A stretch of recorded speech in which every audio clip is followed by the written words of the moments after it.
بسم اللہ الرحمن الرحیم۔ ناظرین، میری آج کی ویڈیو کا ٹاپک ہے کہ اب ہر کسی کو پینشن ملے گی۔ کب ملے گی، کیسے ملے گی اور کیوں ملے گی، اس حوالے سے میں بات کروں گا۔ اس سے پہلے اگر آپ میرے چینل پہ نئے ہیں تو پلیز میرا چینل سبسکرائب کریں، ساتھ بیل آئیکن ہے اس کو بھی پریس کریں تاکہ میری نئی ویڈیو کا نوٹیفیکیشن جلد آپ کے پاس پہنچ سکے۔ تو ناظرین، جو میرا ٹاپک ہے کہ اب ہر کسی کو پینشن ملے گی، یہ کیسے ممکن ہو سکتا ہے؟ آپ نے سنا ہوگا کہ جو کچھ باہر کے ملک ہیں وہاں پہ اگر آپ سرکاری ملازم نہیں بھی ہیں تب بھی آپ کو پینشن ملتی ہے۔ جب آپ کی ایج 60 کو کراس کر جاتی ہے یا مختلف ممالک میں مختلف رولز ہوتے ہیں تو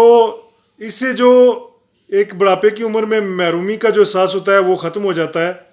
گورنمنٹ کے اس اقدام کی وجہ سے۔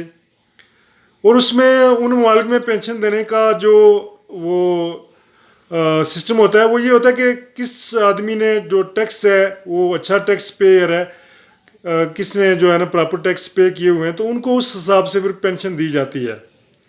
تو میں سمجھتا ہوں کہ ہمارے پاکستان کے اندر بھی ایسا سسٹم ہونا چاہیے، کیونکہ پاکستان کے اندر بے روزگاری بہت زیادہ ہے،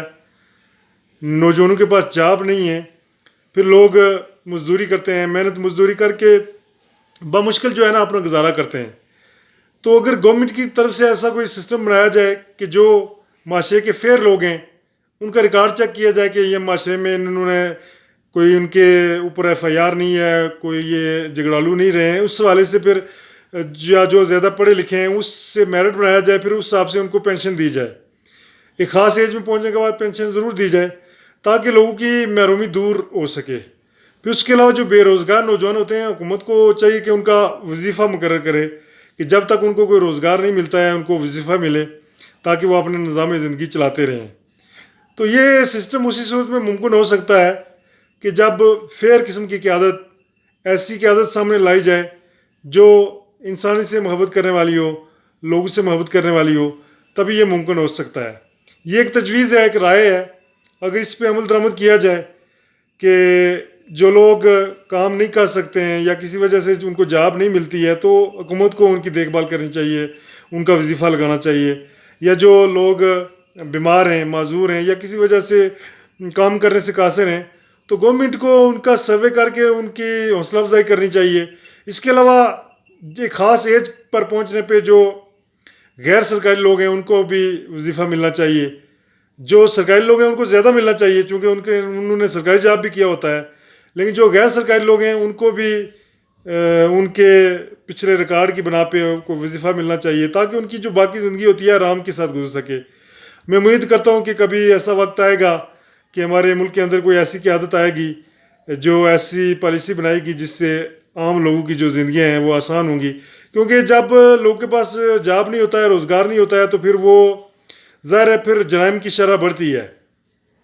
آپ کے پاس کھانے کے لیے کچھ نہیں ہے تو پھر آپ کا دماغ جو ہے نا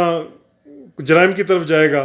کیونکہ آپ جاب کے لیے جاتے ہیں آپ کو جاب نہیں ملتا ہے، کام کے لیے جاتے ہیں آپ کو کام نہیں ملتا ہے، کام ملے تو پراپر وہ معاوضہ نہیں ملتا ہے آپ کو، تو پھر جرائم کی حوصلہ شکنی کرنے کے لیے اس قسم کا سسٹم ضروری ہے کہ جہاں لوگوں کو ایک خاص ایج پر پہنچنے پہ ان کا وظیفہ مقرر کیا جانا چاہیے، اور ایک خاص جو پڑھے لکھے لوگ ہوں ان کو ان کی تعلیم کی وجہ سے بھی وظیفہ دینا چاہیے۔ مثلا پڑھے لکھے لوگوں کے پاس اگر جاب نہیں ہے تو کم از کم ان کو یہ احساس ہونا چاہیے کہ ان کو جب تک جاب نہیں ملتا ہے ان کو وظیفہ ملتا رہے گا۔ مثال کے طور پہ جو ایم اے پاس ہے اس کو زیادہ ملنا چاہیے، جو بی اے ہے اس کو اس سے تھوڑا کم، جو ایف اے ہے اس سے کم، جو میٹرک والا ہے میٹرک تک شرح رکھنی چاہیے کہ میٹرک تک جو پڑھا لکھا ہے، اور حکومت کو جاب تلاش کرنے چاہیے ان لوگوں کے۔ میں امید کرتا ہوں کہ آپ میری یہ جو ویڈیو کا جو میسج ہے اس کو عام کریں گے تاکہ شاید کسی آنے والے وقت میں ایسا ممکن ہو جائے۔ لگتا تو مشکل ہے لیکن اگر سسٹم بہتر ہو جائے جس طرح سے باہر کے ملکوں میں سسٹم ہے، وہاں انسانوں کی عزت ہے، انسانوں کی کیا جانوروں کی بھی عزت ہے، جانوروں کے بھی حقوق ہیں، ہمارے ہاں انسانوں کے حقوق نہیں ہیں، انسان بیماریوں سے بلک بلک مر جاتے ہیں مگر ان کو کوئی پوچھنے والا نہیں ہوتا ہے۔ کاش کوئی ایسا سسٹم آ جائے کہ جو ہماری سوسائٹی ہے، ہمارا معاشرہ ہے، وہ ترقی کی طرف جائے اور عام لوگوں کی جو محرومیاں ہیں وہ ختم ہو جائیں۔ آپ میرے چینل کو سبسکرائب کریں، اس کو لائک کریں، شیئر کریں، کمنٹ بھی کریں. Thank you. اللہ حافظ.